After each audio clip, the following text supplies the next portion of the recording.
It's 5 minutes till. The house is still a mess. The dog just slipped out the front door and is running down the street, and you just realize one of the kids didn't put pants on this morning, and oh look, we haven't mopped the floor in 20. The guests are here, but it's going to be okay. Today we're talking imperfect hospitality here on Elevate Ordinary. See you in a moment.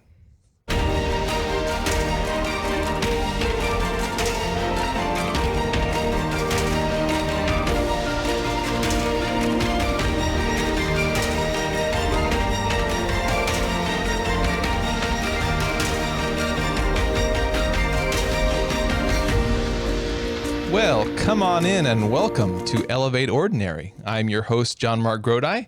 I'm Teresa Grodi. And we're back with another conversation about day-to-day life and those little opportunities that we have to grow in grace and virtue and to receive God's love every day.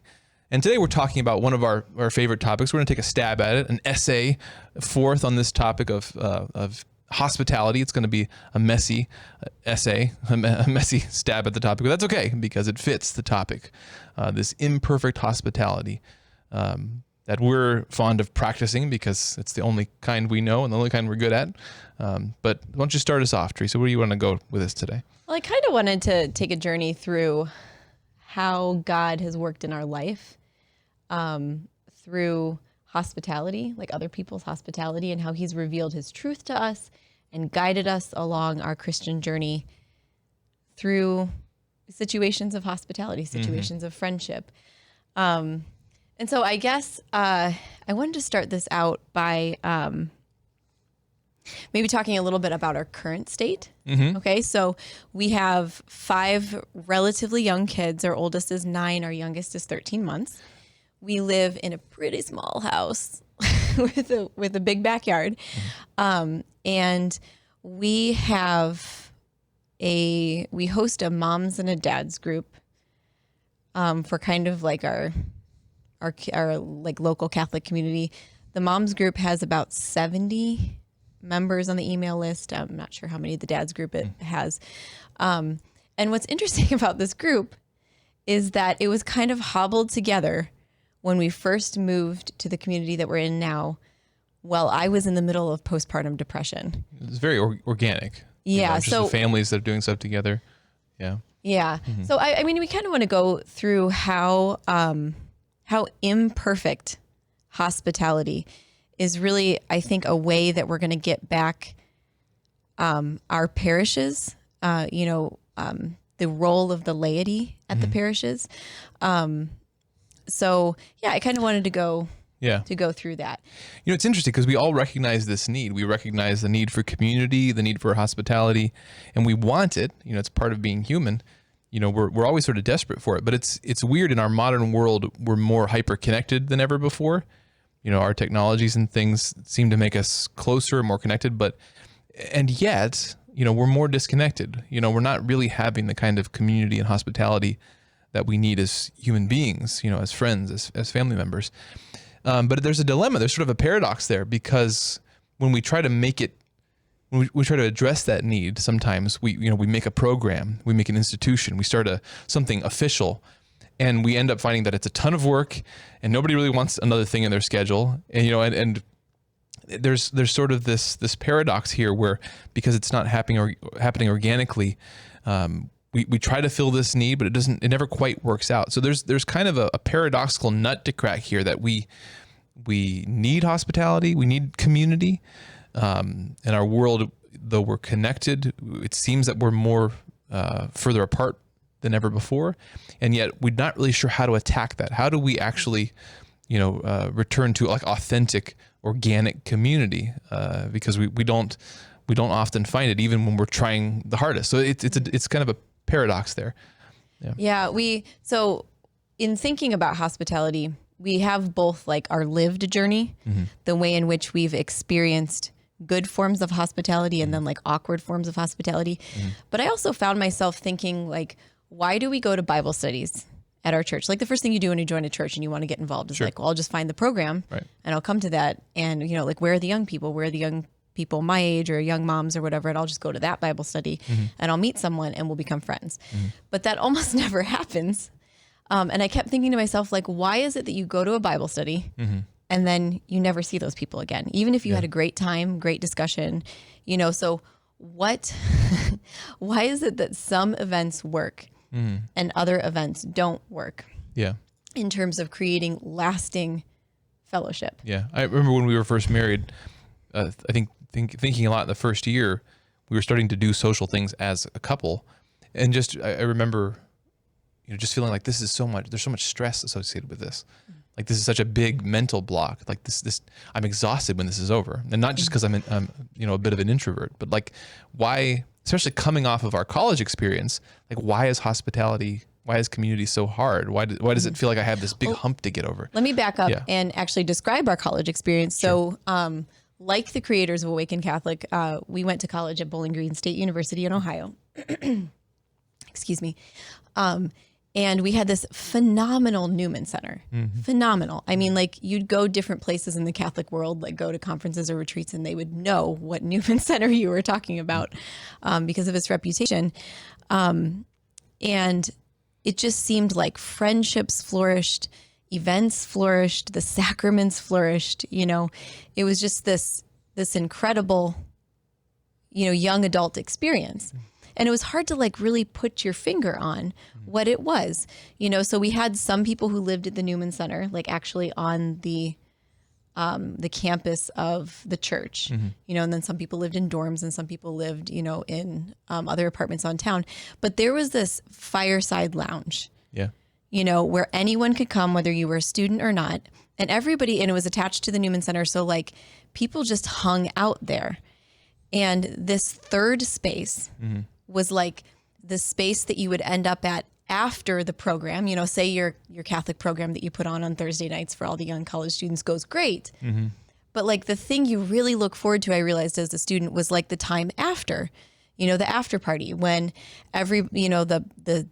the sophomore student who came, who's had 2 psychology classes and she's questioning everything the Catholic Church teaches because it's so archaic and silly, sits with you at a table and you sit there and you like hash it out for an hour afterwards. Right. And then you go back to fireside or you go to the pub, and you talk for longer. And it was those particular experiences that you wanted.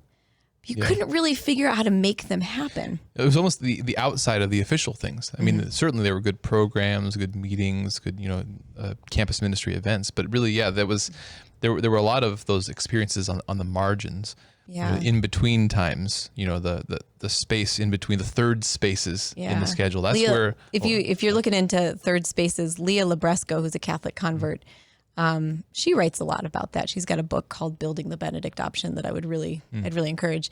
Sorry, I interrupted you. No, it's right. Yeah. So then we got married and we went to JonMarc's home parish in Zanesville, Ohio, kind of out, far from where I was accustomed to, far from any of our friends. And, there's kind of nothing going on for young adults. So just coming off of our Newman Center, we were it's a real shock. Going from a college campus to southeastern Ohio, very different literally culture, out in the middle of a cornfield. Whereas before we'd been living almost in community in a sense, with fellow Catholics. Yeah. Yeah. And we were kind of like, the closest Newman stuff is like an hour away in Columbus, where we try to get together with young adults, but that's just not sustainable. And there are a lot of young adults at our parish, should we invite them over one at a time for dinner? Like we were trying to figure out how to get into this. And then we were like, you know what? Let's just ask the Dominicans, because we were at an awesome Dominican parish at the time, if we can just throw something in the bulletin, like pints or something. Like I think we called it Faith on Tap, because we wanted to start. Actually, I remember. Okay, so this is an important point. We wanted to start a theology on tap because we had heard of them before, and we're like, let's do a theology on tap where we meet at a bar and we have a speaker, and then people just hang out afterwards. And so then we find out that like Theology on Tap, of course, is like copyrighted. And there are all these, you have to have like officers, like a president, a treasurer, a this, a that. It was more and than we could take on at the time. And not that that's a bad thing and not that, there's a reason why those things aren't there, but we're just like, this is a hindrance to us even starting with community. So we were like, let's call it Faith on Tap. Yeah. And we just kind of threw it out there. Right. And after masses, we kind of like looked for the young people and we personally invited them and asked for their email so that we could send it out. And we started a nice young adults group that I think it may still be continuing, possibly under a different name. But people met and couples got married, and like, it was really phenomenal, but it was just like finding a third space, like a pub or something, inviting someone interesting. We always had Dominican seminarians or other priests from the area coming in and out, right. And then just putting the invitation out there personally. Yeah. Yeah. The organic aspect of it, it was the first attempt to have something official. Again, that we were kind of frustrated by the difficulty of it. And it was really just, doing it word of mouth, asking people, inviting people. But again, the overarching context here is, again, moving from a situation of intense, really unusual community in our modern world at the Newman Center was great. And then moving out to the real world and recognizing, well, okay, even though we're out in the real world now, we all need community, and we're meeting people who need community. But somehow we have to figure out how to do that in the midst of jobs and families and schedules, and everybody being too busy and all the stuff that we all face. And so, beginning with that first attempt to a young adults group and the many experiences since, in some sense, what the journey has been is looking back at the college experience, looking back at our childhoods and different experiences we've had of really, really unique and good hospitality that we experience in those contexts. And then, by trial and error, trying to figure out how do we do this? How do we do this as families? How do we do this as couples? How do we do this in the midst of a busy parish where there's 1,000 families in the parish? How do we figure out to begin to build real community in those contexts?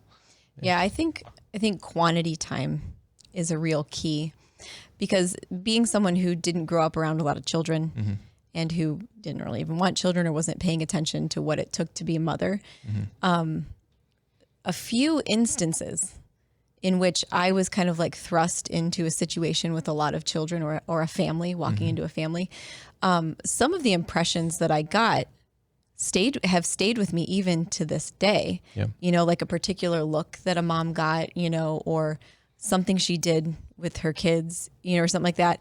Just spending some time with that person who opened up her messy house to me, really changed my mind. There was this family that you grew up with, that you guys homeschooled with. They have 10 kids. And I remember the first time I went to their house was for a dance, I think.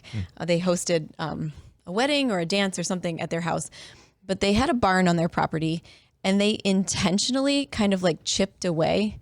I mean, you can probably tell the story better than I can, but this is just my impression meeting them, that they like chipped away at like putting together this outdoor space, like a dance floor, an area for tables, like a cozy sitting area, an outhouse so that people can go to the bathroom, like a DJ area. And then they hosted weddings there and homeschool dances. And I remember we had met them because they were catering. We'd met them on another occasion, and they were catering in a church someone's wedding. And she was telling me, oh, God was so good. Like somebody just, before they asked us to do this catering, like we stumbled upon 200 plates. and so then they asked us to cater this, and we had all the plates. Like those little moments of intentionality about what you are going to do with your own property or your own home, with opening it up to other friends, neighbors, people from your church. When we finally got our own property, I was mindful. I'd be like, anytime I see a folding chair for $1, I'm going to grab it. Or, this person's getting rid of a folding table, or someone wants to give us a table. I kind of just like amassed these things, plates. We got a lot of plates at one point, some forks at rummage sales and things. And now, like a few years down the road, we are really equipped to host a lot of people at our house, on a whim. Right. And that has been so beautiful over the course of our marriage, because I know we can see someone at church and just be like, hey, you want to come over for ice cream after this? Yeah. And we have space, and we have chairs, and we have tables we can just throw up in the backyard. Yeah. But those examples of other people's hospitality was something that just really, really helped me form my own heart to be intentional about hospitality. Yeah, in those examples you gave, again, you brought up the idea of third spaces. That's an important point here, and quantity time, about creating the in some sense, quantity time is the third space in terms of time. Like there's a time for like a formal event, you know, you're going to church or going to a talk or whatever, but there needs to be those spaces in between times where you're just with people, you just exist with people. And so too, there are certain spaces that are for a purpose. Like the sanctuary, you know, of the Catholic Church is for the Mass. It's not really for the social time, but there needs to be that other space where people can just be together. And so, you know, the quantity time in the third space is together. Like that's something we experienced at people's houses or at the Newman Center that we spent time at, or we've encountered that at really great coffee shops that occasionally, you know, but there has to be these places in society, and we need to form them if they're not there, the opportunities for people just to be together. And that's the third space. The concept of a third space is that space that's just set aside for being with people. It's not for the Mass. It's not for the lecture. It's just to be together with people. And then there needs to be the time for people to just be there together. I really like how you called quantity time It's kind of like the third space in terms of time. Yeah. Because this is interesting, because when we moved to Steubenville after we got married, for you to start your degree, I joined a mom's group right away. And I was really frustrated being somebody, at this point I had one child and was pregnant with our second. And I was really frustrated that we would go to these mom's nights and I'm like, they're not even like doing a Kimberly Hahn book study, or they're not reading the catechism, you know, like we're just sitting together and talking about our spouses and children. Like, isn't this counterproductive? Shouldn't we really be using our time well?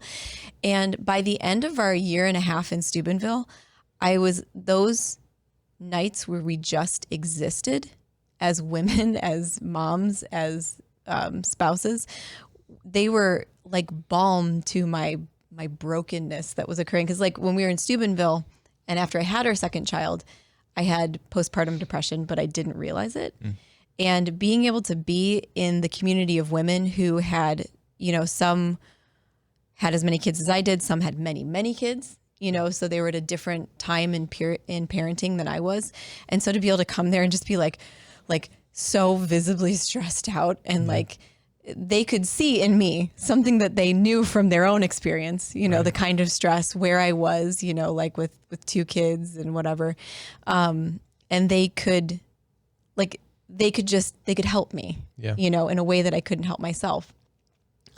So when we ended up having to leave Steubenville and relocate to my home, you know, where we were finally settling up here in Northwest Ohio, I knew that I wanted what we were leaving in Steubenville here. So like I mentioned in our kind of frazzled intro, I started our mom's group here in Northwest Ohio while I was like in the midst of postpartum depression and like just having a really hard time. But I knew that I needed that support group. And what was interesting is that the women who ended up finding me, because I didn't find them. Right. The women who ended up finding me, calling me, hearing from someone somehow that I was starting a mom's group. I mean, I don't even know how these situations happened. These other women were also praying for fellowship, for friends, you know? And we started out by having play groups once a week, which is a quantity time kind of thing, where you just go and you just let your kids play. And there's no expectation, there are no crafts, there's no anything. The kids are just playing, you know, and you kind of get to know people. But then we also did mom's nights, and I was really specific about you don't have to clean. You don't have to do anything, just provide a snack and some tea or like a beverage or whatever. And our house at the time was really kind of old-fashioned, very, very old, falling apart.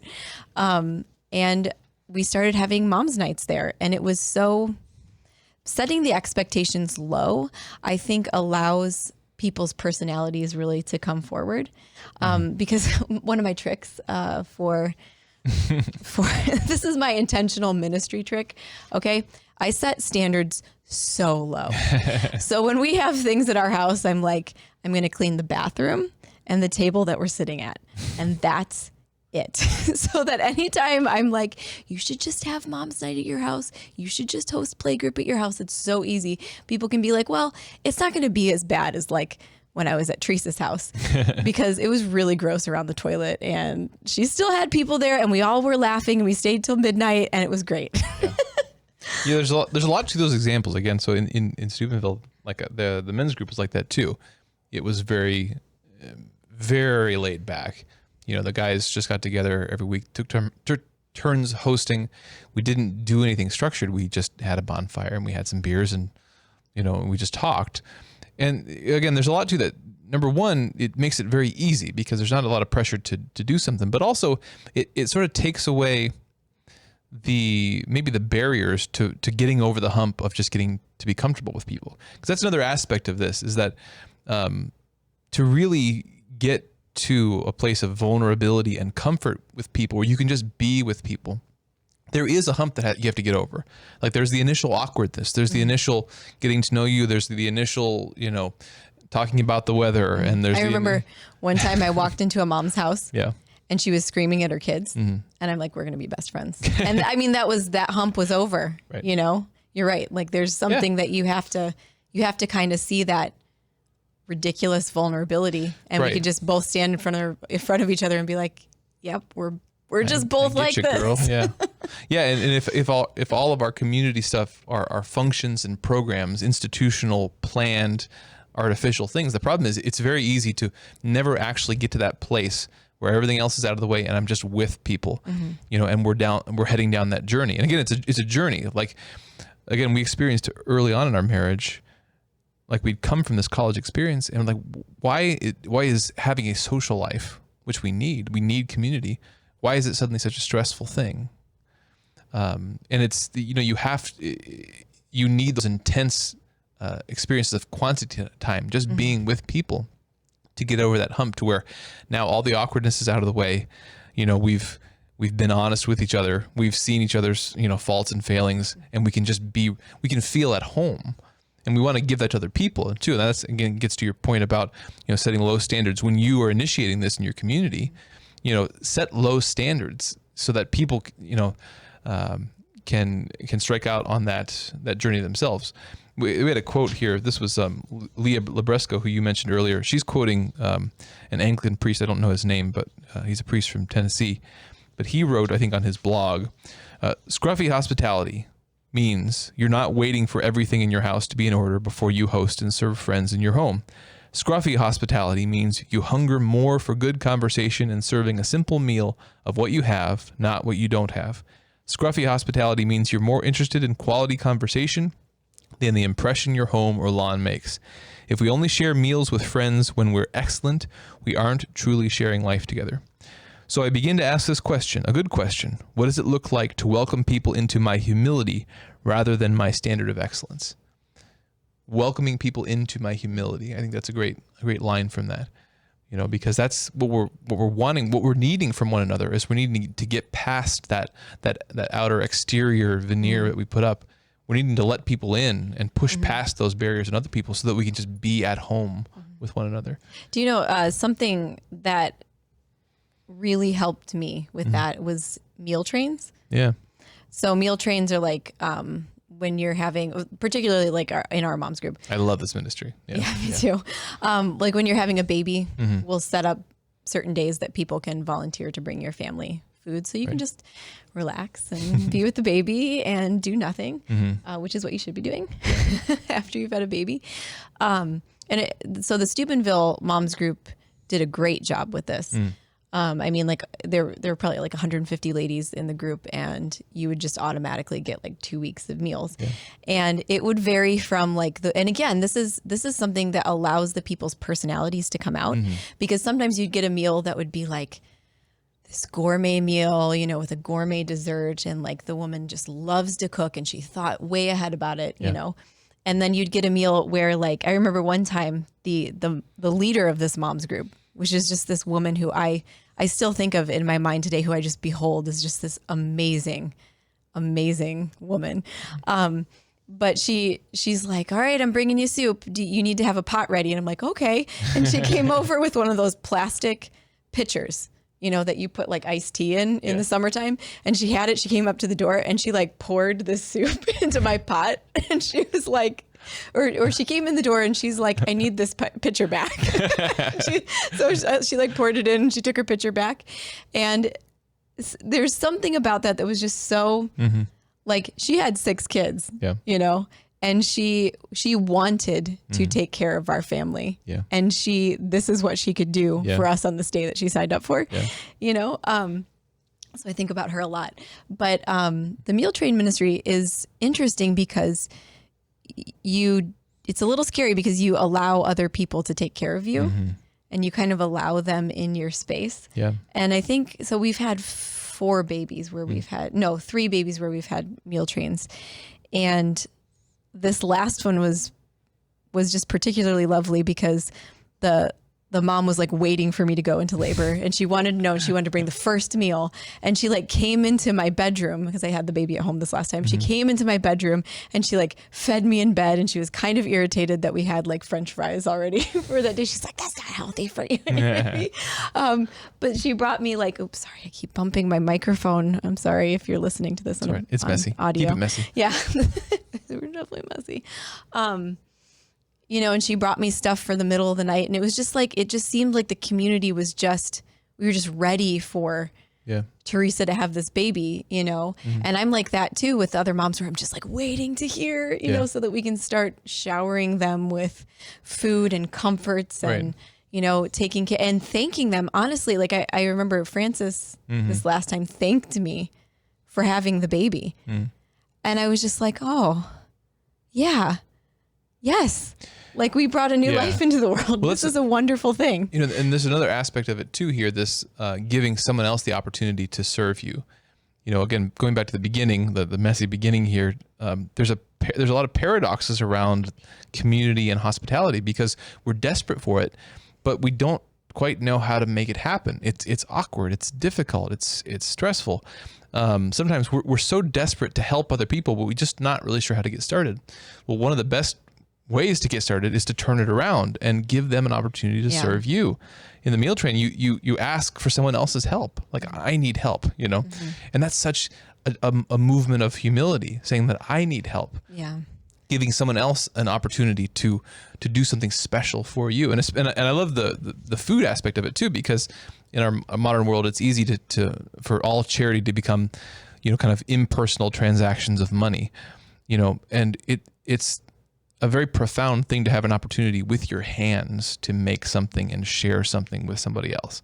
I think this works really well, especially for men's groups too, because it may be hard. Like women are always trying to put their husbands on like Catholic mandates.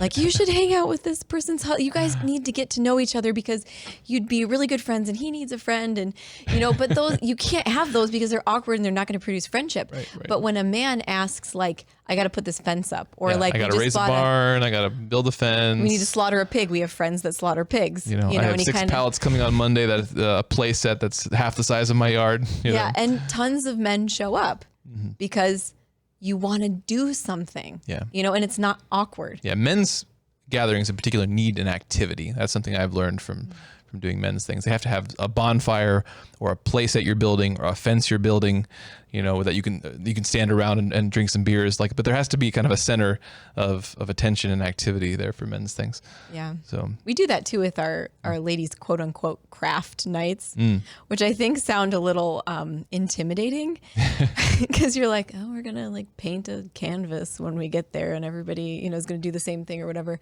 But our craft nights have been like, bring whatever craft you've been working on, or like your laundry to fold, or we had junk drawer. We had a woman once bring the contents of her junk drawer and go through it. But it's great because you're all kind of doing something with your hands, and it takes the awkwardness out of just being together. And those craft nights always end up being the nights where it's like we go until like midnight or 1 o'clock talking, you know, and laughing and drinking wine. Like they just turn into these great nights. And they're not perfect and they're not organized, and pretty much only the space that we're crafting on is clean, you know? Yeah. Yeah. You have to, I mean, there can be a lot of ideas and tips and things here, but there's also, and this gets back a bit to the third spaces and the quantity time stuff, that there's no substitute for just doing it. You know, and as one of our favorite quotes from Chesterton is, if something's worth doing, it's worth doing badly. And I don't think that applies to anything as apropos as hospitality. If it's worth doing, it's worth doing. It's worth starting badly, messily. You meet a new family at a parish, Don't wait for the perfect time. Have a meal, have them over, just do it. Get over the hump, because it only takes a little bit of quantity time, even if the quality is quite low. The quality of the conversation, the quality of the food, the quality of the state of the house. Yeah. But get over the hump of a little bit of quantity time, and you can get to that place where you've got people that you both can just be at home with. You can just be yourself. You can be at home with. You need that as parents, as husbands, as wives. Your kids need that. You know, they need hospitality. They need community time. That's not fancy. That's just, these are my people. This is just time together. And so there's no substitute from just trying to do it. Just do it. Yeah. And God will provide you with those wonderful little sprinkles of humility. Yes. In those first meetings, like the poop explosion that leaves your toddler completely naked for the rest of the time that you're at the friend's house, you know, or someone falls. We've had this happen before where like we neglect to tell people we have a massive like mud pit in our backyard. Oh, and then they send their kids over and they get dirty, obviously. And we're swapping like, clothes, we've got, sending them home like, with clothes. And yeah, shoes. we put different clothes on their kids, and you know, it's just God provides through children lots of awkward situations to help right. solidify a friendship. Yeah. And again, by the things that you do, by the, again, even the messy attempts that you make, you take the initiative and you start the dominoes. You know, you make it easier for somebody else to then take that next step. You know, they can have people over. If you've been able to do it, even when it was imperfect and it was messy, you've now made it easier for everyone else to take those same steps themselves. Yeah. And you know what? Through quantity time, I've realized this. We have some very, very, very close friends who are now very close friends who I would, spending time with them, I would not have chosen to continue the friendship. I would have been like, oh, they're just different than me. They're just not the kind of people I'm going to hang out with. But because we had like imposed quantity time, whether it be like we were building something for someone and the ladies had to like hang out together, or some reason why we all had to be together, that you persist past like this person is not exactly like me. You know, you persist past that, and you like, my life has been changed. I'm thinking of two women in particular. I hope you can't figure out who you are if you're even listening to this. But I'm thinking of two women in particular who, them being so different from me, even in the way they handle things, like has really enriched my life. You know, but I would have never allowed that situation in my life because I would have been like, well, they're not my kind of people. Well, that's part of it. We talked about on a recent episode on the clique versus the clan, Chesterton's whole thing of the clique and the clan. We tend to be trained by our society, by our social media, to seek out people who are exactly like us, who are already like perfectly aligned to our temperament and our political beliefs and all of our opinions, so that we have ready-made friends made out for us. But oftentimes those aren't necessarily the best friendships for us. And certainly if we wait around for those perfect friendships, we may never have them.